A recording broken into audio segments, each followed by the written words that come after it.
extraña, de repugnante. ¿Qué te parece, Rafael Cardona?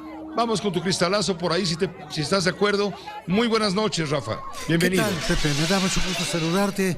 Mira, Pepe, me parece inadmisible lo que ocurrió ahí en el Zócalo. Y además de inadmisible, me parece repugnante. Pero estos hechos, estas actitudes, esta furia clasista de quienes ofenden gratuitamente a una persona cuya trayectoria la defiende sola, pues no se alimentan del aire, Pepe. No son camaleones que, como decían antes las abuelas, los camaleones viven del aire. Pues no viven del aire porque tienen un alimento constante. Y el alimento de la intransigencia y el alimento de esta noción monopólica de que ellos son los únicos dueños de los derechos de expresión y de manifestación, sale de la conferencia mañanera todos los días, Pepe. La exhibición y el denuesto público de aquellos a quienes el presidente considera sus adversarios y que quizás lo son en el legítimo juego democrático de las opiniones. Hasta el propio presidente ha dicho que el mundo sería muy aburrido si todos pensáramos igual. Pero esto no es una cuestión de aburrimiento o de diversión. Es una cuestión de que si no se distribuyen desde la cima del poder las necesarias dosis de tolerancia a través del ejemplo, todos estos descerebrados cuya respuesta es sencilla y automática porque no necesitan pensar, ni reflexionar, ni entender claramente lo que significa la palabra provocación. Hay muchas cosas que provocan, pero depende qué es lo que provocan. Yo no dudo que la señora Denise provoque reflexión, provoque interés por el análisis o el diálogo o la discusión o el debate. Pues esos son los argumentos y esos son los elementos que toda convivencia democrática debe tener. No se trata de si uno simpatiza o no simpatiza con las ideas de la señora Dresser.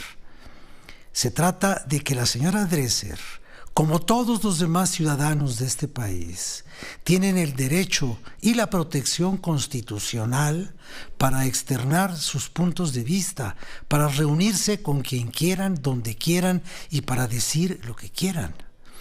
Es increíble que en estas revelaciones del hackeo a los militares nos hayamos enterado de que el ejército clasifica a algunos grupos de insurrección femenina como grupos de corte terrorista.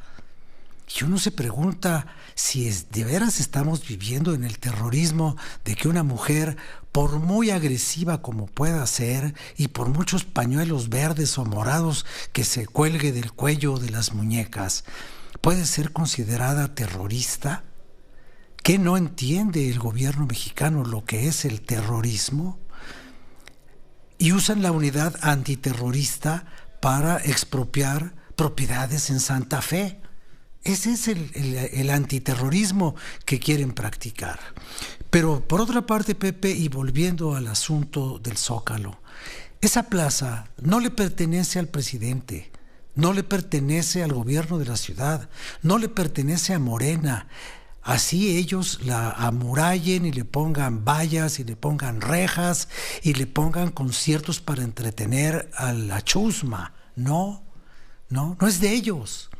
El país no es de ellos y la libertad es de todos. Ellos tampoco son administradores ni albaceas de la libertad ajena.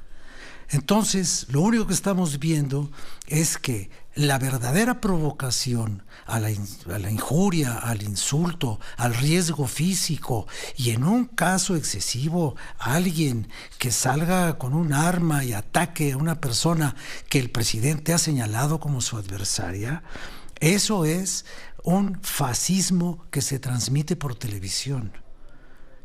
y no es admisible bajo ningún concepto en contra de ninguna persona, Pepe. Gracias, Rafael, gracias por tu comentario. Gracias, buenas noches. Oye, gracias, muy buenas noches. Una última buenas noches. cosa, no me quiero ir dime. sin antes externar mi pena y enviar una condolencia por la muerte del poeta David Huerta. Háblanos de David Huerta, porque justo íbamos a entrarle al tema, pero ¿quién mejor que tú, buen lector y entendedor de lo que lee, para evocar la figura, el retrato de este gran personaje, quien finalmente falleció a los 72 años de edad y nos ha dejado muchos poemas, pero estaba leyendo antes de empezar el noticiario algo que yo no conocía, que se llama El Incurable. Es un poema extenso, muy extenso, bellísimo. Creo que el mejor homenaje a alguien que se va es leerlo, es conocerlo, ¿no crees? Mira, Pepe, yo te diría que para mí David Huerta, antes de ser un gran poeta, fue uno de mis grandes amigos y uno de los grandes afectos de mi existencia. David y yo tuvimos una amistad de más de 60 años. Hablamos el sábado, antier estábamos hablando, me estaba contando algunas cosas sobre su estado de salud. Y en lo literario yo te diría una cosa: David Huerta es el mejor intelectual de su generación. No diría yo únicamente el mejor poeta, que sí lo es, pero es el mejor intelectual porque fue un hombre que le dedicó su vida al intelecto, que es la expresión ordenada de la inteligencia. David era un gran traductor, era un gran conocedor de todas las literaturas.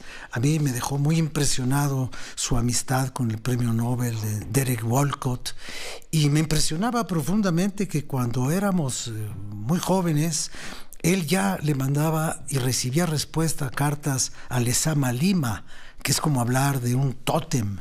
Y recuerdo su relación cercana con Juan Rulfo y su relación con Octavio Paz.